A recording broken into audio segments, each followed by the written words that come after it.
Hello friends, ಎಲ್ರಿಗೂ ನಮಸ್ಕಾರ. ನಾನು ಸಿಂಪಲ್ ಆಗಿ ಮನೆಯಲ್ಲಿ ಕಸ್ಟರ್ಡ್ ಮಾಡ್ಕೊಂಡಿದ್ದೀನಿ. ಹೀಗೆ ಬೇಸಿಗೆ ತಿನ್ನೋದಕ್ಕೆ. ಎಲ್ಲಾ ಟೈಮ್ನಲ್ಲೂ ಹೊರಗಡೆ ಹೋಗಿ ತಿನ್ನೋದಕ್ಕಾಗಲ್ಲ. ಮನೆಯಲ್ಲಿರುವಂತ ಹಣ್ಣುಗಳು ಯಾವ್ದನ್ನ ಒಂದು ಹಣ್ಣಿದ್ರು ಕೂಡ ಇದ್ರಲ್ಲಿ ಕಸ್ಟರ್ಡ್ ಅಲ್ಲಿ ನಾವು ಮಿಕ್ಸ್ ಮಾಡ್ಕೊಳ್ಬಹುದು. ನಾನು ಈ ಕಸ್ಟರ್ಡ್ ಸ್ವಲ್ಪ ಐಸ್ ಕ್ರೀಮ್ ಕೂಡ ಮಿಕ್ಸ್ ಮಾಡ್ಕೊಡಿದ್ದೀನಿ. ನಿಮ್ಮ ಕ್ರಿಯೇಟಿವಿಟಿ ಯಾವ ರೀತಿ ಇರುತ್ತೆ ಆ ರೀತಿ ಮಾಡ್ಕೊಳ್ಬಹುದು. ತುಂಬಾನೇ ಚೆನ್ನಾಗಿರುತ್ತೆ. ಇದನ್ನ ಯಾವ ರೀತಿ ಮಾಡೋದು, ಏನೇನ್ ಬೇಕಂತ ನೋಡೋಣ ಬನ್ನಿ. ನಾನಿಲ್ಲಿ ಫ್ರೂಟ್ಸ್ ಕಸ್ಟರ್ಡ್ ಮಾಡೋದಕ್ಕೆ ಅರ್ಧ ಲೀಟರ್ ಹಾಲು ತಗೊಂಡಿದ್ದೀನಿ. ಆದಷ್ಟು ಗಟ್ಟಿ ಹಾಲು ಉಪಯೋಗಿಸಿ ಚೆನ್ನಾಗಿರುತ್ತೆ. 4 ಏಲಕ್ಕಿ ಇದೆ.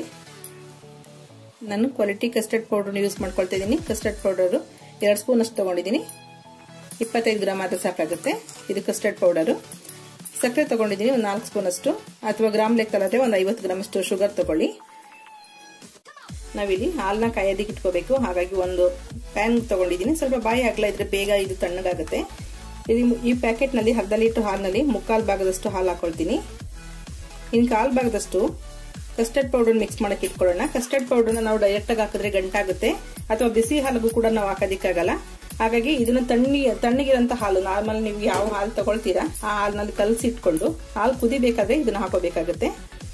ನಾವು ಈ ತರ ತಣ್ಣಗಿರೋ ಹಾಲಿನಲ್ಲಿ ಕಲಸೋದ್ರಿಂದ ಗಂಟಾಗೋದಿಲ್ಲ ಕಸ್ಟರ್ಡ್ ಪೌಡರ್. ನೀರು ಉಪಯೋಗಿಸೋದು ಬೇಡ. ಈ ಹಾಲನ್ನ ಕಾಯೋದಿಕ್ಕೆ ಇಡೋಣ.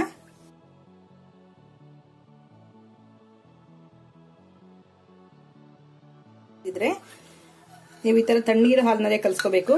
ನೀವು ಬಿಸಿ ಹಾಲ್ಗೆ ಹಾಕಿದ್ರೆ ಅಥವಾ ಡೈರೆಕ್ಟ್ ಆಗಿ ಪೌಡರ್ನ ಉದುರಿಸಿದ್ರೆ ಗಂಟಾಗೋ ಚಾನ್ಸ್ ಇರುತ್ತೆ. ನೋಡಿ, ಈ ತರ ಎಲ್ಲ ಕಲಸಿ ಇಟ್ಕೊಳ್ಳಿ. ಈಗ ಹಾಲು ಕುದೀತಾ ಇದೆ. ಕುದೀತಾ ಇರೋಂತ ಹಾಲನ್ನ ಕೆನೆ ಆಗದಿರೋ ತರ ಈ ತರ ಕೈ ಆಡಿಸ್ಕೊತಾ ಇರಿ. ಹಾಲು ಚೆನ್ನಾಗಿ ಕುದೀತಾ ಇದೆ. ಈಗ ಕಸ್ಟರ್ಡ್ ಪೌಡರ್ ಮಿಕ್ಸ್ ಮಾಡಿದೀವಲ್ಲ ಅದನ್ನ ಹಾಕೊಳ್ಳೋಣ.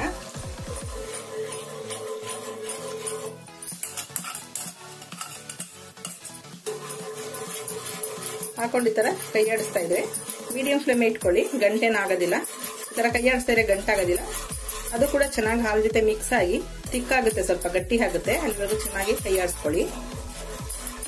ಕಸ್ಟರ್ಡ್ ಹಾಕಿದ ತಕ್ಷಣ ಗಟ್ಟಿ ಇರೋದ್ರಿಂದ ತಳ ಹಿಡಿಯೋ ಚಾನ್ಸ್ ಇರುತ್ತೆ. ತಳ ಹಿಡಿದೇ ಇರೋ ತರ ಚೆನ್ನಾಗಿ ಈ ತರ ಕೈ ಆಡಿಸ್ತಾನೆ ಇರ್ಬೇಕು ನೀವು. 1-2 ನಿಮಿಷ ಈ ತರ ಕುದಿಸಿ. ನೋಡಿ ಎಷ್ಟು ಗಟ್ಟಿ ಆಗಿದೆ. ಈಗ ಸಕ್ಕರೆ ಹಾಕೊಳ್ಳೋಣ.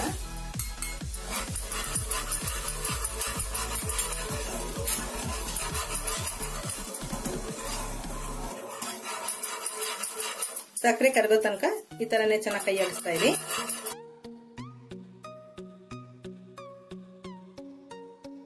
ಕಸ್ಟರ್ಡ್ ಮಿಲ್ಕ್ ಕೂಡ ಚೆನ್ನಾಗಿ ಗಟ್ಟಿ ಆಗಿದೆ. ಎಲ್ಲೂ ಕೂಡ ಒಂಚೂರು ಗಂಟಾಗಿಲ್ಲ, ತಳ ಕೂಡ ಹಿಡಿದಿಲ್ಲ. ಈಗ ಏಲಕ್ಕಿ ಪುಡಿ ಹಾಕೊಳ್ಳೋಣ. ಈಗ ಸ್ಟವ್ ಆಫ್ ಮಾಡೋಣ. ಇದು ಪೂರ್ತಿ ಸ್ವಲ್ಪ ರೂಮ್ ಟೆಂಪರೇಚರ್ ಅಷ್ಟು ಹಾರಬೇಕು. ಈ ತಣ್ಣಗಾದ್ಮೇಲೆ 1-2 ಗಂಟೆ ಫ್ರಿಜ್ ನಲ್ಲಿ ಇಟ್ಕೋಬೇಕಾಗುತ್ತೆ. ಇದು ಮೇಲ್ಗಡೆ ಕೆನೆ ಗಟ್ಟಬಾರ್ದು. ಹಾಗಾಗಿ ಈ ತರ ಕೈ ಆಡಿಸ್ತಾ ಇರಿ. ತಣ್ಣಗಾಗುತ್ತೆ ಬೇಗ. ಈ ತರ ದೊಡ್ಡ ಪಾತ್ರೆ ತಗೊಂಡ್ರೆ ಬೇಗ ತಣ್ಣಗಾಗುತ್ತೆ. ನಿಮ್ಗೇನಾದ್ರು ತಕ್ಷಣಕ್ಕೆ ನಾವು ಕಸ್ಟರ್ಡ್ ತಿನ್ಬೇಕು ಅಂತ ಅನ್ಕೊಂಡು ಏನಾದ್ರು ಕಸ್ಟರ್ಡ್ ಪೌಡರ್ ಮನೇಲಿ ಇಲ್ಲ ಅನ್ನೋದಾದ್ರೆ 1 ಸ್ಪೂನ್ ಕಾರ್ನ್ ಫ್ಲೋರ್, 2 ಸ್ಪೂನ್ ಅಷ್ಟು ಬಾದಾಮ್ ಪುಡಿ ಹಾಕೊಂಡು ಕೂಡ ಸೇಮ್ ಇದೇ ತರ ತಣ್ಣೀರಿನಲ್ಲಿ ಕಲಸಿ ಈ ತರ ಹಾಲ್ನಲ್ಲಿ ಕುದಿಸಿ ಕೂಡ ಮಾಡ್ಕೊಳ್ಬಹುದು. ಅದು ಕೂಡ ಟೇಸ್ಟ್ ಚೆನ್ನಾಗೇ ಇರುತ್ತೆ. ತಕ್ಷಣ ಏನಾದ್ರು ಕಸ್ಟರ್ಡ್ ಪುಡಿ ಇಲ್ಲ ಅಂದ್ರೆ ಮಾತ್ರ ಆ ತರ ಮಾಡ್ಕೊಳ್ಳಿ. ಅದು ಟೇಸ್ಟ್ ಚೆನ್ನಾಗಾಗುತ್ತೆ. ಇದು ನೋಡಿ ಎಷ್ಟು ಗಟ್ಟಿ ಆಗಿದೆ. ಆದ್ಮೇಲೆ ಇನ್ನ ಕೂಡ ಗಟ್ಟಿ ಬರುತ್ತೆ.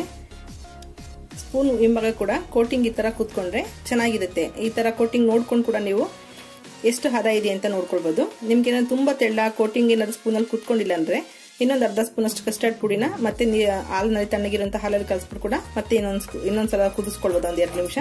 ಅವಾಗ ಕೂಡ ಈ ತರ ತಿಕ್ಕಾಗುತ್ತೆ.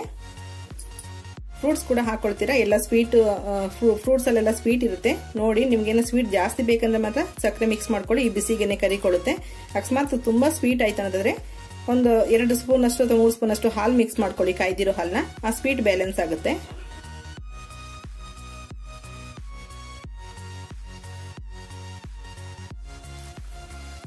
ಈಗ ಫ್ರಿಜ್ ನಲ್ಲಿ ಇದನ್ನ 1-2-3 ಗಂಟೆ ಅಷ್ಟು ಇಟ್ಬಿಟ್ಟು ತೆಗಿಯೋಣ. ಅಷ್ಟೊಂದು ಪೂರ್ತಿ ತಣ್ಣಗಾಗಿ ಇನ್ನು ಗಟ್ಟಿ ಬಂದಿರುತ್ತೆ.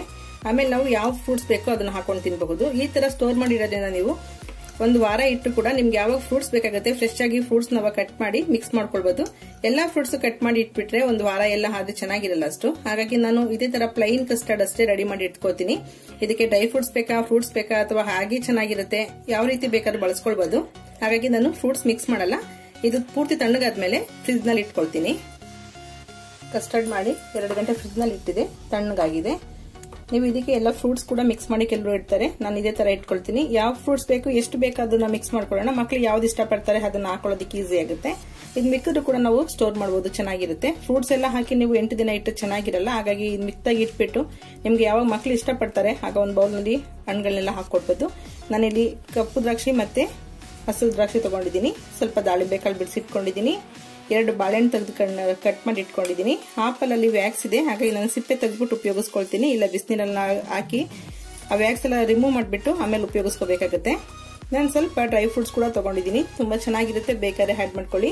ಬಾದಾಮಿ ಒಂದು 4-5 ದಿನ ಕುಟ್ಟಿ ಇಟ್ಕೊಂಡಿದ್ದೀನಿ, ಗೋಡಂಬಿ, ಪಿಸ್ತಾ ಮತ್ತೆ ಒಣ ಖರ್ಜೂರ ತಗೊಂಡಿದ್ದೀನಿ. ದ್ರಾಕ್ಷಿ ಕೂಡ ಹಾಕೊಳ್ಬಹುದು, ಒಣ ದ್ರಾಕ್ಷಿ, ಅದು ಕೂಡ ತುಂಬಾನೇ ಟೇಸ್ಟಿಯಾಗಿರುತ್ತೆ. ಈಗ ಆಪಲ್ನ ಸಿಪ್ಪೆ ಎಲ್ಲ ತೆಗೆದ್ಬಿಟ್ಟು ಸಣ್ಣದಾಗಿ ಕಟ್ ಮಾಡಿ ಇಟ್ಕೊಳ್ಳೋಣ.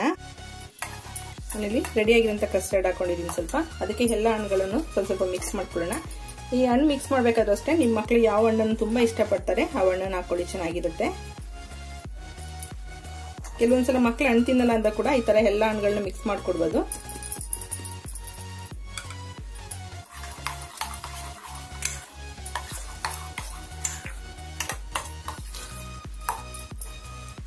ಈಗ ನಾನು ಡ್ರೈ ಫ್ರೂಟ್ಸ್ಗಳು ಕೂಡ ಸ್ವಲ್ಪ ಹಾಕೊಳ್ತಿದ್ದೀನಿ, ನಿಮ್ಗೆ ಇಷ್ಟ ಇದ್ರೆ ಮಾತ್ರ ಯೂಸ್ ಮಾಡ್ಕೊಳ್ಳಿ.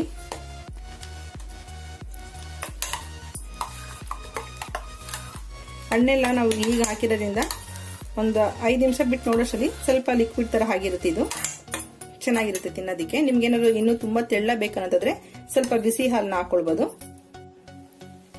ನೋಡಿ ಕಸ್ಟರ್ಡ್ ರೆಡಿ ಆಗಿದೆ, ತುಂಬಾನೇ ಟೇಸ್ಟಿ ಆಗಿರುತ್ತೆ. ನಮ್ಮನೇಲಿ ಹಣ್ಣನ್ನೆಲ್ಲ ಫ್ರಿಜ್ಗೆ ಇಟ್ಟರೆ ತಿನ್ನೋದಕ್ಕೆ ಅಷ್ಟು ಇಷ್ಟಪಡಲ್ಲ ಮಕ್ಕಳು, ಹಾಗಾಗಿ ಹಣ್ಣನ್ನು ಯಾವ್ದನ್ನು ನಾನು ಫ್ರಿಜ್ ನಲ್ಲಿ ಇಡೋದಿಲ್ಲ, ಹೊರಗಡೆನೆ ಇಟ್ಟಿರ್ತೀನಿ. ಈ ತರ ಲಿಕ್ವಿಡ್ ಅನ್ನ ಮಾಡಿದ್ರೆ ಫ್ರಿಜ್ ನಲ್ಲಿ ಇಟ್ಬಿಟ್ಟು ಈ ತರ ಹಣ್ಣನ್ನು ಮಿಕ್ಸ್ ಮಾಡ್ಕೊಂಡು ದಿಢೀರಂತ ತಿನ್ಬೋದು, ತುಂಬಾನೇ ಟೇಸ್ಟಿಯಾಗಿರುತ್ತೆ. ಈಗ ಅದೇ ಕಸ್ಟರ್ಡ್ ಅನ್ನ ಇನ್ನು ಸ್ವಲ್ಪ ಮಕ್ಕಳಿಗೆ ಅಟ್ರಾಕ್ಷನ್ ಆಗೋ ರೀತಿ ಗ್ಲಾಸ್ ನಲ್ಲಿ ಹಾಕೊಳ್ಬಹುದು, ಚೆನ್ನಾಗಿರುತ್ತೆ. ಸ್ವಲ್ಪ ದಾಳಿಂಬೆ, ಆಪಲ್ ಪೀಸ್ಗಳು,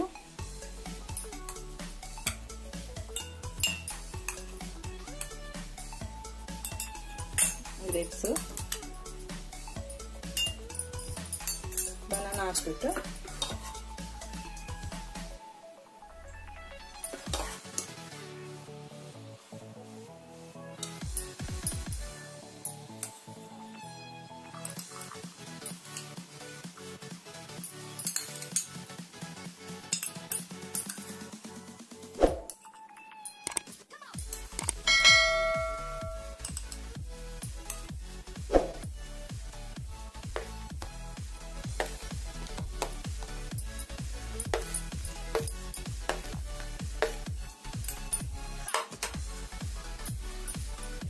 ಅಲ್ಲಿ 1 ಕಪ್ ಅಷ್ಟು ಐಸ್ ಕ್ರೀಮ್ ಯೂಸ್ ಮಾಡ್ಕೊಳ್ತಿದ್ದೀನಿ, ಪ್ಲೈನ್ ಐಸ್ ಕ್ರೀಮ್, ವೆನಿಲಾದು.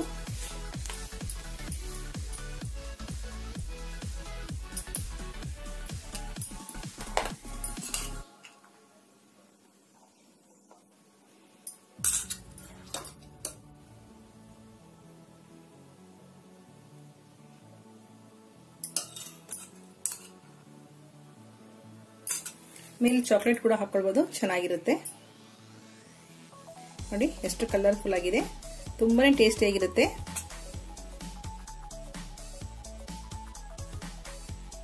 ಚೆನ್ನಾಗಿರುತ್ತೆ.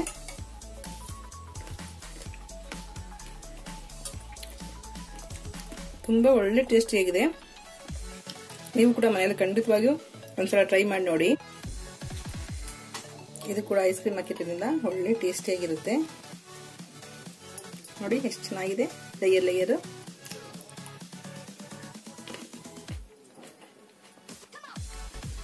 ತುಂಬಾನೇ ರುಚಿಯಾಗಿದೆ.